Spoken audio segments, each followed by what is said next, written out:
The empire was dying, and Emperor knew it. He stood alone in front of the large window of his palace ship. Outside, he could see thousands of broken ships floating in the darkness of space.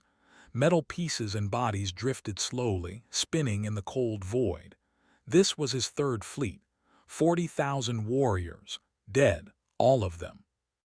One human battalion had done this, just one. Was old by standards. His pale blue skin had started to show lines of age. His four violet eyes, once sharp and cruel, now looked tired.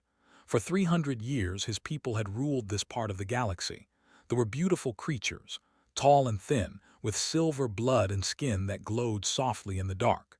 Their ships were works of art. Their cities floated above clouds like dreams made real. But none of that mattered now. The humans had come, and everything had changed. Remembered when his generals first told him about the humans.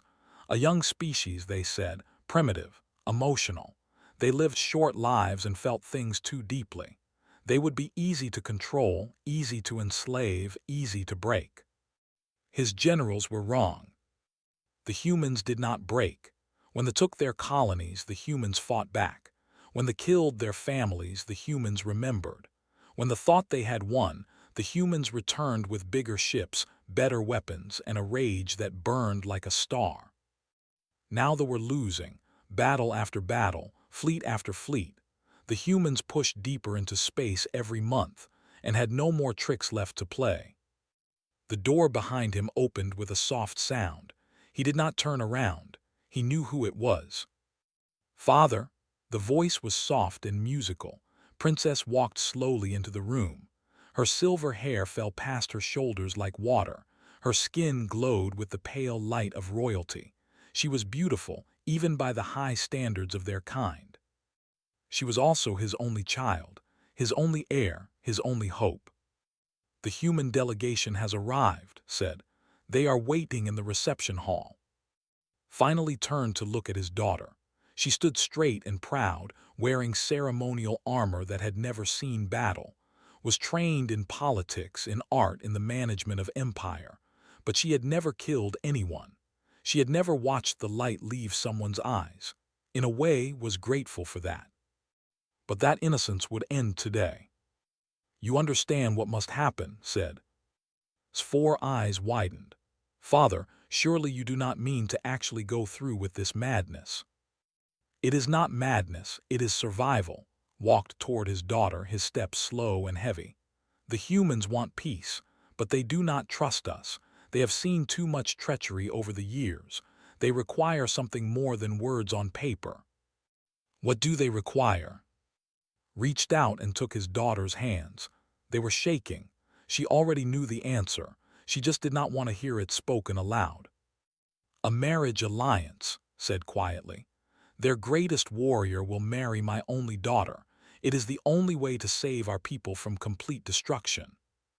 Pulled her hands away, her face twisted with horror and disgust. "Marriage to a human. They are animals, father. Savage creatures who think with their emotions instead of their minds. They live for barely 100 years. How can you ask me to bind myself to such a being?" "I am not asking." His voice became hard as stone. "I am telling you this will happen." "I refuse." "Then watch our burn." Stepped closer to his daughter. His voice dropped to a whisper. "Do you think I want this? Do you think it brings me joy to give my only child to these creatures? But I have no choice, none. The humans have one. If we do not make peace now on their terms, they will destroy everything we have built, every city, every ship, every man, woman, and child." Felt tears rising in her four eyes. She tried to stop them, but they fell anyway, leaving silver trails down her cheeks.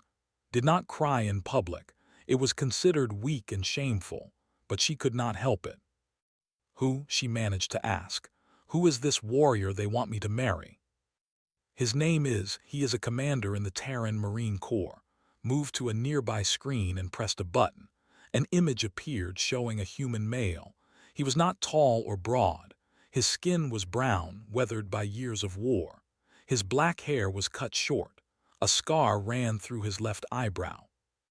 But it was his eyes that made his breath catch. Dark brown, almost black, they held something that made even the fiercest warriors hesitate. Not cruelty, not madness, something worse. Peace. The man looked at peace with violence, comfortable with death in a way that suggested he had met it many times and was no longer afraid. He killed Grand Admiral in single combat, continued.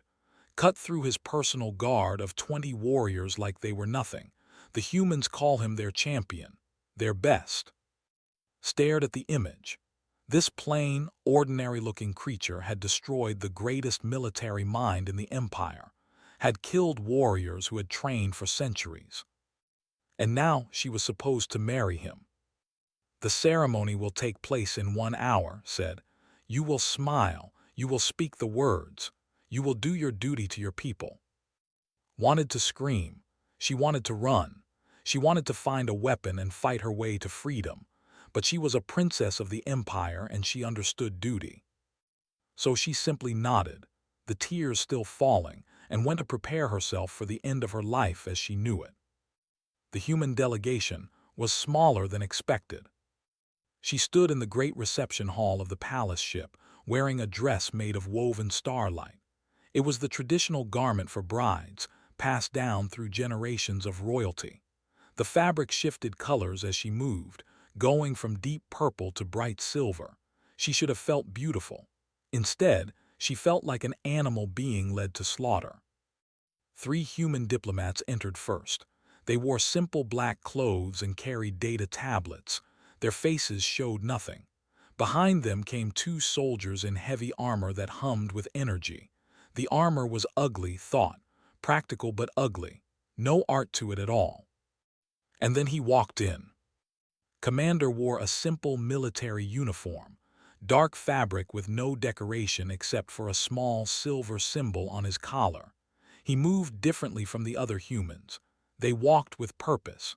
He walked with patience, like a predator who knew his prey could not escape, so why rush? He was exactly as the images showed. Average height for a human, average build, brown skin, short black hair that scar through his eyebrow, nothing special about him at all. Except he would not look at her. The other humans glanced at with curiosity. Some looked impressed by her beauty or her dress, but kept his dark eyes forward, focused on some point beyond the room, as if she did not exist, as if she was not worth seeing. Felt a strange heat rise in her chest. Was it anger, shame? She could not tell. The ceremony was short and cold. Words were spoken in both languages. Treaties were signed with blood from both species. Silver blood mixed with red human blood on ancient paper. It looked like a wound thought, like something broken that could never heal. And then it was done. She was married to a human, to an alien, to a monster who had killed her people by the thousands. The diplomats and soldiers left. Her father left. The servants left, and found herself alone with her new husband in the quarters that would be their home. The room was designed in the style. Walls of living coral that glowed with soft blue light. Furniture grown from organic material.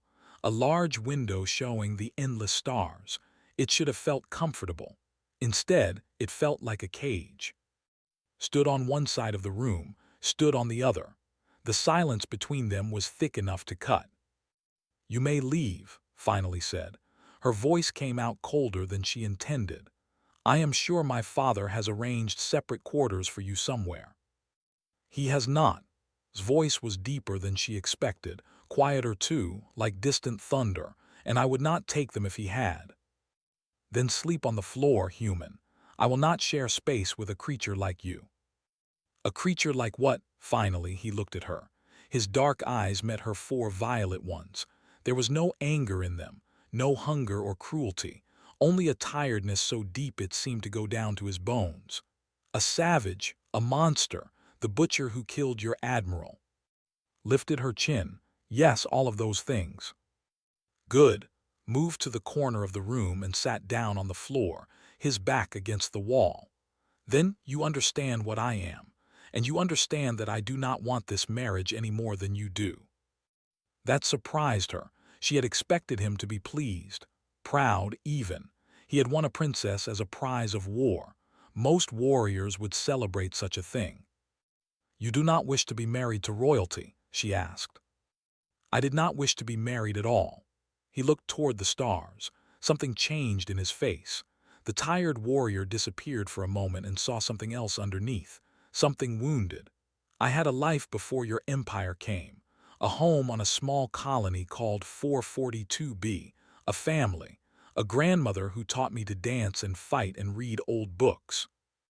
Remembered that name, 442B, one of the first human colonies that had conquered.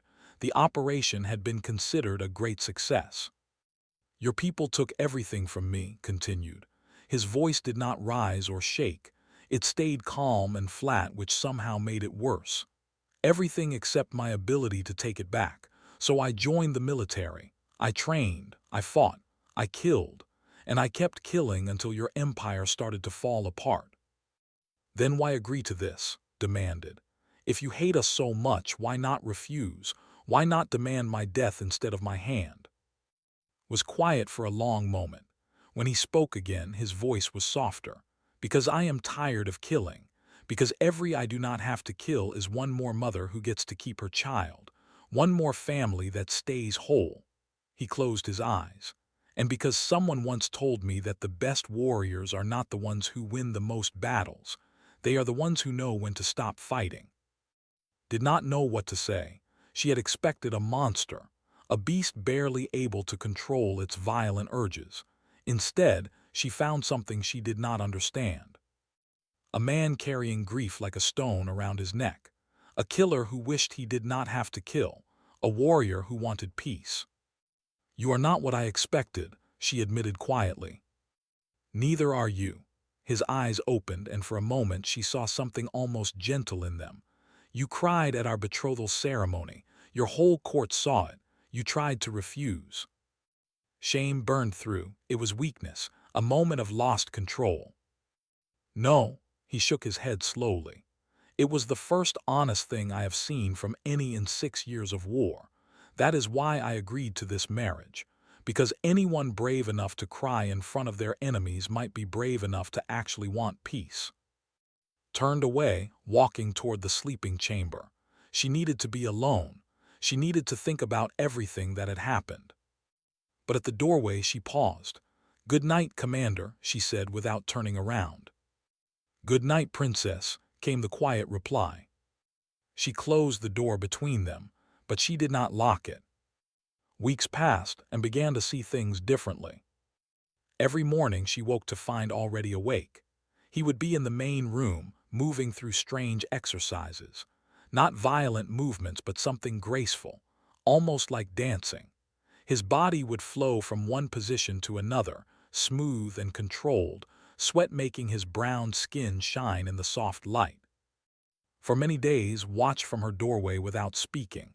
She told herself it was suspicion. She was studying her enemy, looking for weakness. But deep inside, she knew that was a lie. She watched because she could not look away. One morning, her curiosity became too strong. "What is that?" she asked, stepping into the room. Did not stop moving. "It is called an old fighting art from my grandmother taught me when I was a child." "Your grandmother was a warrior." He smiled. It was the first real smile had ever seen on his face. It changed him completely, making him look younger, softer, more human. "My grandmother was a schoolteacher. She taught children to read and write for 40 years. But she believed that training the body helped train the mind, so she taught me this." Stepped closer, watching his movements. They were beautiful in their simplicity. No wasted motion. No unnecessary force. Just pure, clean movement. "She sounds like a wise woman," said. The smile faded from his face. She died on 442B when your fleet came." Looked away. She knew about 442B. Her tutors had called it a perfect military operation. Quick, clean, efficient. They never talked about the people who died, the families destroyed, the grandmothers who would never teach there again. "I am sorry," heard herself say. The word surprised her. did not apologize, especially not to lower species. But standing there, watching this man honor his dead grandmother through movement and memory, she could not help it. Stopped his exercise. He turned to look at her with those dark, unreadable eyes. "Why are you sorry?" Because she deserved better, struggled to find the right words. Because I never questioned any of it, the conquests, the slaves, the death. I was taught that we were better than other species, that we had the right to rule, and I believed it. She met his eyes. Until now. Was quiet for a long moment. Then he returned to his movements, but slower this time, gentler. "There is a human idea called moral injury," he said. "It is the wound you carry when you realize you were part of something wrong. It never fully heals." He shifted into a new position. "But it can make you kinder if you let it." Over the following months, began to spend more time with humans. She attended diplomatic meetings where human representatives tried to build something like trust. She watched how humans interacted with each other, how they touched shoulders and shook hands, how they laughed loudly and cried openly. One evening, she saw a human ambassador receive news that her son would be returned from a prison. The woman burst into tears right there in the meeting hall. Silver tears ran down her face as her body shook with emotion. Expected the other humans to be embarrassed. Among them, such a display would be shameful, weak. But instead, the humans gathered around the crying woman. They held her. They cried with her. Their faces showed not shame but shared happiness. "You find us strange," said that evening in their quarters. Nodded. "You feel everything so loudly. Every emotion is visible on your faces. Every reaction is immediate. How do you make decisions when you are so overwhelmed by feelings?" "We do not fight our feelings," explained. "We use them. Fear becomes caution, telling us when to be careful. Anger becomes determination, giving us strength to keep going. Sadness becomes memory, helping us remember those we have lost." He looked at her with something warm in his eyes. "And love becomes sacrifice, the willingness to give everything for someone else." "Is that why human soldiers fight so hard?" asked. "Because they feel love for each other." "Yes," sat down beside her, closer than he had ever sat before. "Humans evolved in groups. We survived by working together, by protecting each other. The person beside me in battle is not just another soldier. They are family. I would die for them, and they know it. That trust makes us stronger than any one person could ever be alone." Thought about her own warriors. They were loyal, yes, but loyal to duty, to honor, to the empire, not to each other. A soldier would die for glory. Would they die for love? She was not sure anymore. "You humans," she said quietly, "are either the most foolish or the most dangerous species I have ever met." "Usually both at the same time," agreed. Laughed. The sound burst out of her before she could stop it. She could not remember the last time she had laughed. Years, probably. Maybe not since childhood. His eyes widened slightly. Then he smiled, that warm, gentle smile again. "You should do that more often." Felt heat rise to her cheeks. A blush. She had not known she could still blush. She looked away quickly. But she did not move away from him. And when she went to sleep that night, she found herself thinking about his smile, about his grandmother, about the way humans loved each other so fiercely and openly. She was starting to understand them. And understanding, she realized, was the first step toward something else entirely. The peace was a lie. Discovered the truth by accident. She had been learning human technology from. He showed her how to monitor communication channels, how to decode encrypted messages, how to find information that others wanted to hide. He said knowledge was the most powerful weapon in any war. He did not know she would use those skills to spy on her own father. Late one night, while slept in his corner of their quarters, intercepted a transmission from the high command. It was sent on a frequency that no one thought she could access. Her father's advisors believed she was still the ignorant princess, concerned only with dresses and ceremonies. They were wrong. The message made her blood run cold. The marriage, the peace treaty, the negotiations, all of it was a trick that had no intention of honoring their agreements. The ceasefire was just a delay, time to rebuild the fleets that humans had destroyed, time to create new weapons, time to study human tactics and technology through the peace that made humans lower their guard. In 6 months, the war would start again, but this time they would strike first. They would attack human civilian targets, colonies with families, cities with children, and Terra itself, the human, would burn. Sat in the darkness, her 4 eyes staring at the words on her screen, and felt her entire world crack apart. Everything she had believed was wrong. Her people were not superior beings bringing order to the galaxy. They were liars and murderers, planning to destroy an entire species through treachery. And if they succeeded, if they attacked human civilians, knew what would happen next. She knew now, she knew humanity. She had seen how they mourned their dead, how they remembered every fallen soldier, every lost child, every destroyed home. Humans did not forget, and humans did not forgive attacks on their families. If they struck at Terra, there would be no second chance. No more peace talks.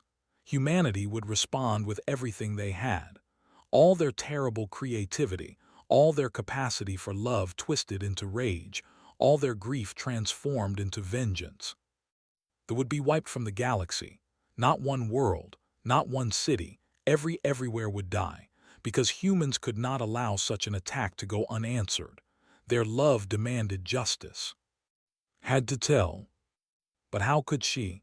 This was her father, her people, her entire species. How could she betray everything she was born to be? She looked at sleeping peacefully in his corner. In the months they had been married, she had never seen him sleep in a bed. He always took the floor, giving her privacy, asking for nothing. He was a warrior who had killed thousands, yet he had never raised his voice to her, never threatened, never demanded. He had shown her what strength really looked like. Not cruelty, not dominance, but the courage to be gentle when gentleness was harder than violence. Made her choice. She found him the next morning in the training room. He was moving through his forms, his body flowing like water. He looked up when she entered, and his expression changed immediately. "What is wrong?" he asked. Everything was wrong. The universe she thought she knew had been built on lies, and now it was falling apart around her. Felt tears rising in her 4 eyes. She did not try to stop them. She had learned from humans that tears were not weakness. They were honesty. She crossed the room and pressed a small data chip into his hand. Her fingers were shaking. "My father is planning to restart the war," she said. Her voice broke on the words. "In 6 months, a surprise attack against your civilian worlds, against Terra." She met his eyes. "Against your children." His face became very still. The warmth she had grown used to seeing disappeared. In its place was the warrior, the killer, the man who had destroyed armies. For one terrible moment, she thought she saw hatred in his eyes. Then it passed. The warmth returned, though shadowed now by something darker. "Why are you telling me this?" he asked quietly. "Because I cannot watch it happen." The tears fell freely down her silver cheeks. "Because your grandmother deserved better. Because that ambassador deserved to hold her son. Because every human child deserves to grow up in peace." She choked on her next words. "Because I was wrong about everything, about humans, about my people, about what it means to be strong." Looked at the chip in his hand, then at her. His dark eyes held something she could not name. "You know what this means," he said. "You have chosen humans over your own species, your own blood. There is no going back from this." "I know. They will call you a traitor. They will remove your name from all records. Your father will never forgive you." "I know," reached out and took his hand, holding it tightly. "But some things are more important than blood and empire. You taught me that. You humans and your feelings." Stared at her for a long moment. Something moved behind his eyes. Something broke and healed at the same time. Then slowly and carefully, he pulled her into his arms. had never been held like this, did not embrace. It was too intimate, too vulnerable, too emotional. But she understood now why humans did it. It was not weakness. It was trust. It was two beings choosing each other, choosing to be vulnerable together. She pressed her face against his chest and listened to his heartbeat. Strong and steady. The heartbeat of a warrior who had finally found something worth protecting. "We will stop it together," whispered into her silver hair. "You and me, whatever it takes." Believed him. And for the first time in her life, she felt like she was exactly where she belonged. The rebellion was swift and brutal, and worked together in the following weeks, moving carefully through the shadows of the empire. She had the knowledge of politics, the understanding of which nobles could be trusted and which were loyal only to power. He had the tactical mind, the ability to turn small advantages into crushing victories. They found allies in unexpected places, who were tired of endless war, officers who had lost too many soldiers to senseless battles, common people who wanted only to raise their children in peace, and humans, brave humans who were willing to trust the enemy princess because she had trusted them first. When they had enough support, broadcast her father's secret transmission to every corner of the empire, the emperor's own words in his own voice revealing the planned betrayal. There could be no denial, no excuse. The evidence was absolute. Civil war erupted across the worlds. Some nobles to the emperor. They believed in the old ways, in supremacy, in the right to rule through strength alone. But more stood with. More chose peace over pride, future over tradition, hope over fear. The fighting lasted 3 weeks. It was violent and terrible, as civil wars always are. Brothers killed brothers. Friends became enemies. The silver blood of stained 100 worlds. But in the end, the rebellion won. Stood in the throne room of the imperial palace, watching soldiers lead her father through the doors. Emperor looked old, broken. His fine robes were torn and stained with silver blood. His 4 violet eyes, once so proud and cruel, now held only defeat. Stood beside, their hands touching, not holding, just touching, a small connection that meant everything. "You have destroyed our people," rasped at his daughter.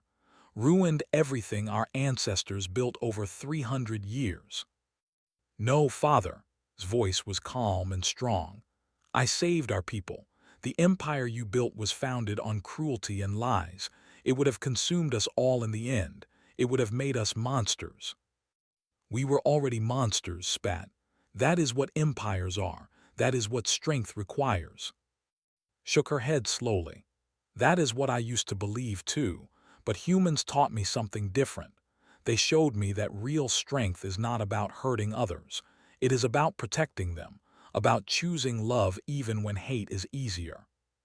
Turned his hateful gaze to, "You did this. You turned my daughter against her own blood." "No," his deep voice was quiet but firm. "I just helped her see what she already knew in her heart, that cruelty destroys itself eventually, that empires built on pain cannot last, that there are better ways to be strong." The guards led Emperor away. He would spend the rest of his life in prison, with plenty of time to think about the choices he had made. In the months that followed, something new was born from the ashes of the old empire. Became empress, not a ruler by conquest but a leader chosen by her people. She worked beside human diplomats to create a real alliance, not one based on fear or force, but on respect and shared hope for the future. Stood beside her through all of it, not as a conqueror or a trophy of war, but as a partner, as a husband in truth, not just in politics. They had started as enemies forced together by their leaders. They had become something neither species had ever seen before. On the day of his coronation, she stood on the steps of the imperial palace and spoke to both humans and. "I wept on the day I was ordered to marry Commander," she said, her voice carrying across the massive crowd and broadcast to hundreds of worlds. "I wept because I thought I was being sacrificed to savages. I believed humans were beneath us, emotional, weak, primitive. She turned to look at. He stood straight and proud, his dark eyes warm with love. I was wrong. She faced the crowd again. Humans feel everything we feel: fear, love, grief, joy, but where we hide these emotions, they embrace them. Where we see weakness, they find strength. A human warrior will die for the soldier beside them, not for glory or honor, but for love, and that love makes them unstoppable. She took his hand and raised it high so everyone could see. Today I choose humanity, not because they defeated us in war, but because they showed us a better path. The warrior they sent to be my prison guard became my teacher, my friend, my partner. She smiled, and tears of joy ran down her silver cheeks. My home. The crowd erupted in cheers. Humans and stood side by side, celebrating a future neither had imagined possible just 1 year ago. Later that night, and stood alone in their quarters. The same quarters where they had first met as reluctant strangers. Now it felt like home. "Do you remember what you told me that first night?" asked softly. "That you agreed to our marriage because I was brave enough to cry in front of my enemies." Nodded. "I remember. I was not brave that day." She turned to face him, her 4 violet eyes meeting his dark brown ones. "I was terrified. I thought my life was ending." "And now?" Smiled. It was a real smile, full and warm, the kind she had learned from watching humans. "Now I know it was just beginning. Everything before you was just waiting. You taught me how to feel, how to love, how to be truly strong."